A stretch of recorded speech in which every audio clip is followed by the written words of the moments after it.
King Philip's War was one of the darkest and bloodiest chapters in early American history. A brutal conflict that nearly destroyed both native and colonial life in New England. It began in 1675, just a generation after the first Pilgrims landed at Plymouth.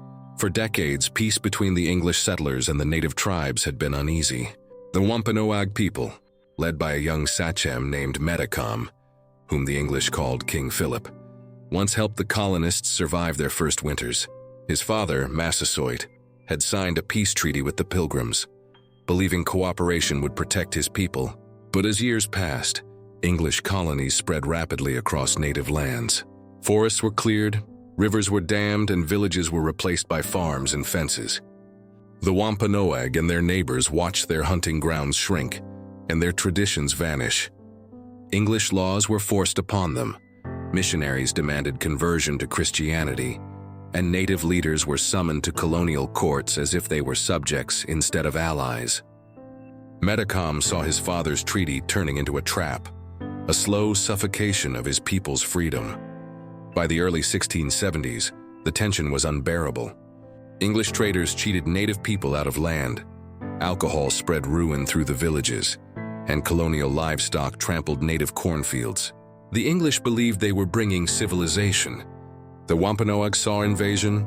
Metacom tried to avoid war, but when his brother Wamsuta died suddenly after questioning by Plymouth officials, many Wampanoag suspected foul play. Grief hardened into anger. Rumors of rebellion began to spread, and English settlers demanded disarmament of the tribes. To the colonists, Metacom's defiance looked like rebellion. To the natives, it was survival. The final spark came in June 1675, when a Christianized native named John Sassamon, a translator who warned Plymouth that Metacom was planning war, was found murdered.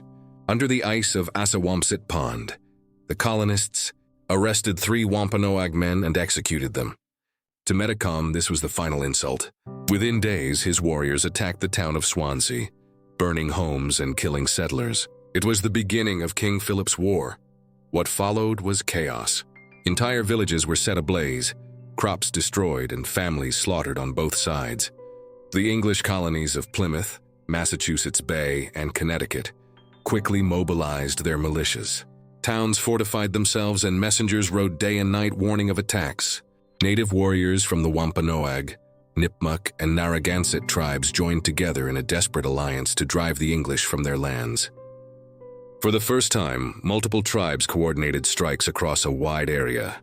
They used ambush tactics, hit-and-run raids, and knowledge of the forest to overwhelm colonial towns. In just a few months, dozens of settlements were burned, including Brookfield, Deerfield, and Springfield. Refugees poured into Boston and Hartford. The English were terrified. They had never seen such destruction. In December 1675, the war reached a new level of horror with the attack on the Narragansett in what became known as the Great Swamp Fight. The Narragansett had tried to remain neutral, sheltering Wampanoag women and children, but the English saw that as aiding the enemy. A force of over 1,000 colonial soldiers and allied native scouts surrounded the Narragansett winter fort, hidden deep in the frozen swamp of Rhode Island. They attacked in the bitter cold, setting the fort on fire while hundreds of men, women, and children were trapped inside. By nightfall, nearly 600 Narragansett were dead, many burned alive. The survivors fled into the snow, starving and freezing. The English suffered heavy losses too, but they called it a victory. The massacre broke the last hope of peace. Now, every tribe in southern New England was at war. In the spring of 1676, Metacom's forces struck back with fury. They raided towns from Massachusetts to Connecticut, killing settlers and destroying supplies. The colonial frontier collapsed. Entire regions became wastelands of ashes and corpses. In Lancaster, Massachusetts, a minister's wife named Mary Rowlandson was captured and held for 11 weeks before being ransomed. Her account later became one of the most famous captivity narratives in American literature. To many colonists, the war felt like divine punishment. Ministers preached that God was testing the faith of his people. But as famine spread and fear deepened, the settlers fought back with equal ruthlessness. Colonial militias, aided by rival native tribes like the Mohegans and the Pequot remnants, launched scorched earth campaigns. They burned native villages, destroyed food stores, and killed anyone they suspected of aiding Metacom. Women and children were taken as captives or sold into slavery in the Caribbean. The land itself became a graveyard. By the summer of 1676, the tide of war turned against Metacom. The alliance that had once terrified the English began to crumble. The Narragansett and Nipmuc tribes were shattered. Starvation and disease spread through native camps. Gunpowder ran low. Colonial forces hunted the survivors relentlessly. Metacom's family was captured. His wife and son were sold into slavery, sent across the ocean to Barbados. He fled deep into the swamps near his home in Mount Hope, Rhode Island, the same land his father had once ruled. But there was no escape. In August 1676, a native soldier allied with the English tracked him down and shot him dead. The English cut off his head, displayed it on a pike in Plymouth for 20 years, and sent his hand to Boston as proof of victory. They sold many of his followers into slavery, scattered the rest, and seized nearly all remaining native lands in southern New England. The war, officially over by 1678, left the region in ruins. The cost was staggering.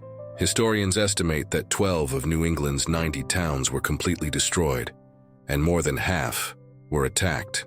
Over 600 colonists, about 10% of the English population, were killed. For native peoples, the losses were catastrophic. More than 3,000 dead, countless others enslaved or displaced.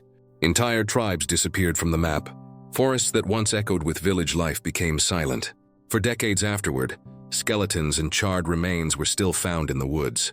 It was, proportionally, the bloodiest war in American history, deadlier than the Civil War, the Revolution, or any modern conflict when measured by population.